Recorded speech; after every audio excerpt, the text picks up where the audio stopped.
तो इस युग में क्या क्या बदला, क्या क्या बदला?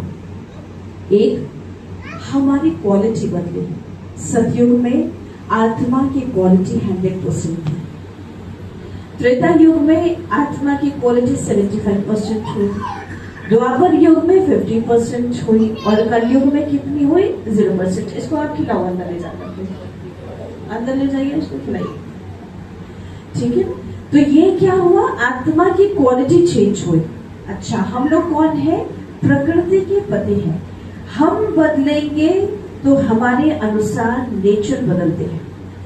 जब हम 100% प्योर थे तो ये नेचर भी 100% प्योर थी।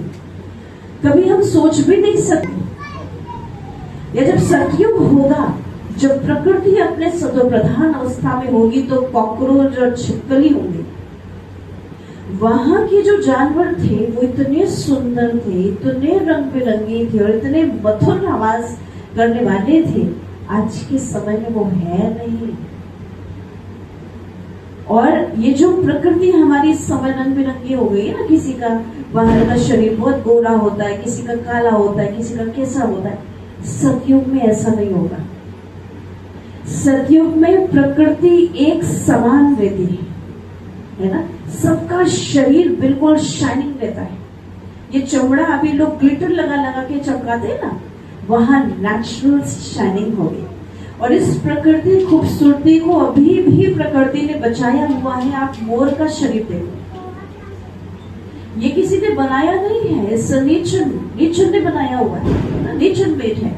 आप देखो कितने सारे उसमें रंग है, कलर है, कितनी खूबसूरती है। जब कलयुग जहां पर इतने डाउनफॉल का समय है, उस समय भी नेचर अगर इतनी सुंदर हो सकती है, तो आप कल्पना करो सतयुग में प्रकृति क्या होगी।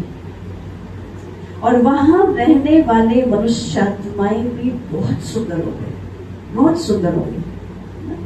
वहां बीमारी नहीं होती। सतयुग में कभी भी बीमारी नहीं होगी। एवरेज उम्र हमारी 150 वर्ष की होती है।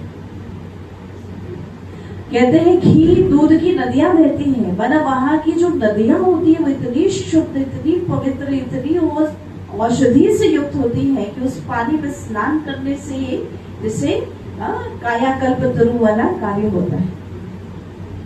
और वहां पर नमक, चीनी ये सब नहीं होगा।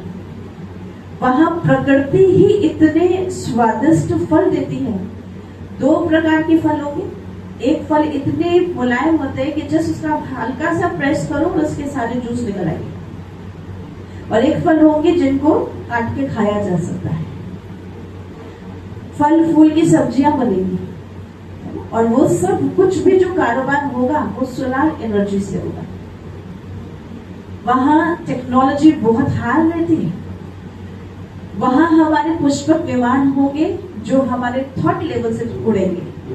आज ये साइंस कर रहा है, क्योंकि अंत का समय ना, कलयुग का लास्ट चल रहा है। तो अब लोगों के अंदर वो सारे थॉट्स आ रहे हैं जो सतयुग में होंगे, क्योंकि कलयुग के बाद सतयुग आना है। तो आज के समय में देखिए साइंस इतना एडवांस हो रहा है कि वो एक ऐसी गाड़ी भी बना रहा है कि आप सोचो और चीजें होगी, थॉट से काम हो रहा है। लेकिन प्रॉब्लम ये है कि आज के मनुष्यों का संकल्प स्थिर नहीं है, थॉट्स में फ्लक्चुएशन है। इसीलिए साइंस यहाँ जो कुछ भी बना रहा है वो दुख का कारण ही बन जाएगा। लेकिन सतयुग में और हर जगह पुष्पक विमान का गायन है। वहां पर छोटे बच्चे भी बैठकर वो विमान उड़ाएंगे, क्योंकि वहां हर एक का विचार बहुत शांत और स्थिर होगा। सतयुग में वहां पे बहुत बोझ नहीं है पढ़ाई का, है ना, क्योंकि जो लोग होंगे, बच्चे होंगे, वो ऑलरेडी एकदम संपूर्ण अवस्था में होते हैं। वहां पर सिर्फ चित्रकारी होगी, है ना, वहां संगीत, नृत्य, रास और थोड़ा सा राज्य विद्या बच्चों को सिखाया जाएगा। वो बहुत बहुत रंग बिरंगी वाली दुनिया है, बहुत सुंदर दुनिया होगी। और आज के समय में जो इतने देश आपको दिखाई दे रहे हैं वो इतने देश होंगे नहीं। और जो पृथ्वी का भूमि बचेगी वो ये भारत भूमि है ना, भारत और ऊपर का एशिया का और खंड मिलाएंगे, वो उसी समय वो वही धरा होगी और उसी को भारत कहा जाएगा। इसीलिए भारत को अविनाशी खंड कहते हैं, और इसीलिए कहा जाता है देवी देवताओं का वास इस भारत भूमि पर हुआ है। ये वो ऐसा समय था, सतयुग, जहां प्रकृति भी सतो प्रधान, आत्मा भी सतो प्रधान थी। समय बीता, जिससे आप घर बनाते हो ना, घर जिस दिन आप घर बनाओ और घर का इनॉग्रेशन करते हैं, घर में प्रवेश करते हैं, दीवारें एकदम चकाचक, फ्लोर अच्छे होते हैं, सब कुछ सही होता है। समय बीता जाता है, 5 साल, 10 साल, 20 साल, घर पुराना होता है, तो क्या वही चकाचक रहता है? उतनी सुंदरता नहीं होती, नहीं। समय के साथ ये नियम है, समय के साथ सब कुछ पुराना होते चला जाता है। जैसे हमारा शरीर जब छोटा था तो बिल्कुल सतो प्रधान, बड़ा हुआ, जवान हुआ, धीरे धीरे वृद्धावस्था, धीरे धीरे बिल्कुल बुढ़ापा आ जाएगा और एक दिन शरीर हम त्याग देंगे।